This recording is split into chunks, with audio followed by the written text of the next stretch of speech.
He is going to be performing for us as well, but before he does, will you please welcome, having a chat with me, Mr. Tim Minchin! The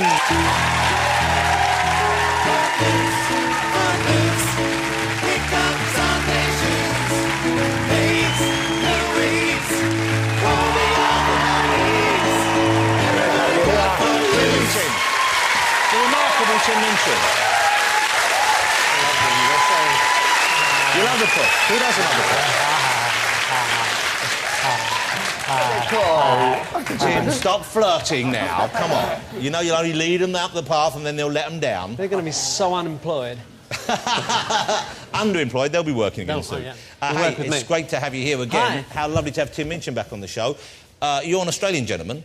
Yes. Here's something that I thought about this week when I knew you were coming on the show. I thought, do people like you who've come over to our country, when it's as warm here as it normally is in Australia, for example, this remarkable, beautiful summer we've been having so far, does that annoy you at all? Is this the kind of thing that you thought, good, I've got away from that I was trying to escape the happiness. Yeah, why not? It's miserable to wake up feeling good and think, this is why I left. I thought you might like it when it's a bit misty and foggy and cold. I don't like it, but it's like a joke that goes on too long. I like it for a little bit and then I want it to go away. So it's quite nice, but it doesn't have the weather doesn't have the impact on, because I grew up in Perth, sort of half a kilometre from the beach, so the weather, I just go, oh, it's another nice day, whereas the English are either going, this is the most amazing day in the world, or they're going, it's too hot, it's too hot. It's not, it's 32. I mean, it's just... For us, that is too hot, or amazing. It's hard being English. Now, hey, how is it... we have quite a lot of Australians in this country, but not that many who are well known. Elle, of course, is one of the most famous Australians of recent years. In Australia, I imagine they have parks named after her, that kind of thing. Yeah. Have you met her before? Do you Australians get together when you're here in the UK? Yeah, Elle and I, we're just really good friends. I mean, ever since she started making it, she'd ring me up and tell me... It's actually not true, but I do have a long-term relationship with her in that, in Australia, when she first started, she, to us, was the supermodel. So my friend had a huge poster of her, one of her more lovely shots on his wall. So she is like, I was just sitting next to her and I'm like, oh my God, you're like what? I thought more about her as a teen than school. She's extremely beautiful. And I saw her tonight and I'm like, how do you do that? That's some freaky time traveling stuff. But although you're kind of very, very odd-looking, you're also quite beautiful yourself. He's quite a beautiful... Do you not think Tim's quite a beautiful man? I'm not odd-looking. What I am is What do you mean you're not odd-looking? You could be on Doctor Who with no makeup. What are you talking about, you're not odd-looking? I mean, I'm odd-looking, but in a...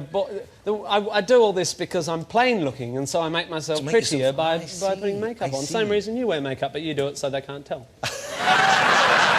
Same reason you wear a corset. I do it to take the edge off the beauty. You've got pegs behind holding your jars. Get out!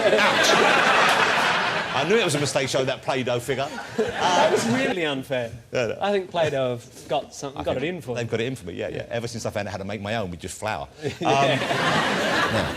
I've seen Tim live, ladies and gentlemen. What a great night out. What a fabulous night out. What unexpected as well in terms of the... Great night out? Yeah. You're making me sound like a theatre restaurant. It's a great all-round night out for the whole family. I'd take what I was given if I were you. Imagine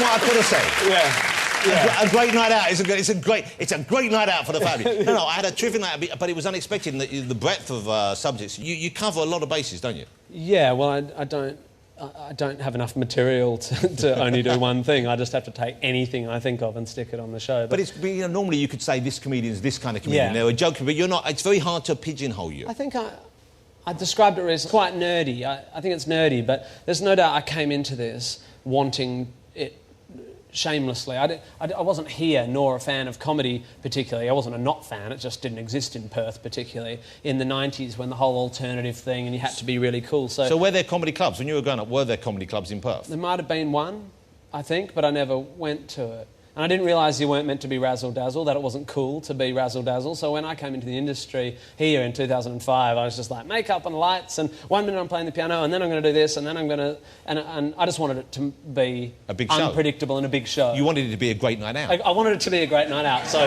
just before I went on, I served everyone some crappy chicken canapes. It is a great night out. So now, but the big tour, the new tour, is going to be a different experience, isn't it? Yeah. it's taking the level of narcissistic ostentation sort of beyond fun. What happened?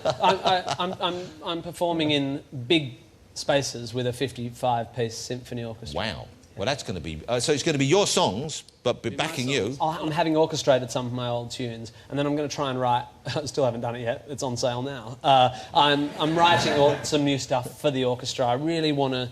Because, you know, comedians go and do arenas, and they're a man with a mic and big screens. How do you fill that space? Yeah, it's a challenge. Well, it's hard, and I've been to see a few shows, and they succeed, but I always think, well, it doesn't need to be in this room. So what I decided I wanted to do is create a show. If I'm going to do arenas, which is amazing that I get to, I want to do a show that couldn't possibly not be in such an ostentatious space. So, Well, what are you doing between now and then? Because last time you came on, you mentioned this, a really exciting project, I thought, and I don't know where you are with this, Matilda, the brilliant Roald Dahl children's story that was filmed many years ago. You're composing music to go with that, and I guess are you doing the lyrics? Lyrics and music, script by Dennis Kelly, who wrote Pulling and brilliant guy. Brilliant, yeah, talent. And I'm doing music and lyrics, and it's brilliant. It's on sale. They're both on sale, but one you haven't finished. I don't know. Have you finished Matilda? I've almost finished it. You haven't finished either? When I got you're selling tickets to people for 2 shows which you haven't actually finished yet? No, but... Well, what's wrong with you? What kind of a... But if I'd finished them, I'd just go on tour next week. I mean, you know, that's why you leave that bit of space. Are you pleased with the work so far? Well, do you know, I've got... I got picked up to come here at 3:30, and at 3:29 I fired off a little song that didn't exist yet for Matilda to give to the actress who's playing Miss Honey for the performance, the final workshop performance tomorrow morning. Wow. So it's right up to the lion. Yeah, I'm pretty stressed. And but once again, I ask you, how pleased are you with this? Are you confident in advance that you know you've hit it, or is it really going to be the audience is going to be the first time you get a sense of how well you've done? I think it's the latter. I don't think you can know with a musical. It's so multifaceted, and until it's rehearsed, because even if we can run the show now, it doesn't have the choreography, and in musical theatre as well, the visual, the set and stuff is such a part of it, so you can't know. But it was really hard to try and take Dahl, which everyone knows and loves, and make sure you don't stuff it up, but still give it more body, because it can't just be a children's book on stage. It has to be a musical. That family, I want 44-year-olds like you to enjoy it as much as 12-year-olds. What? I'm flirting. It's lovely. 39, ladies. 39. So I'm really proud of it.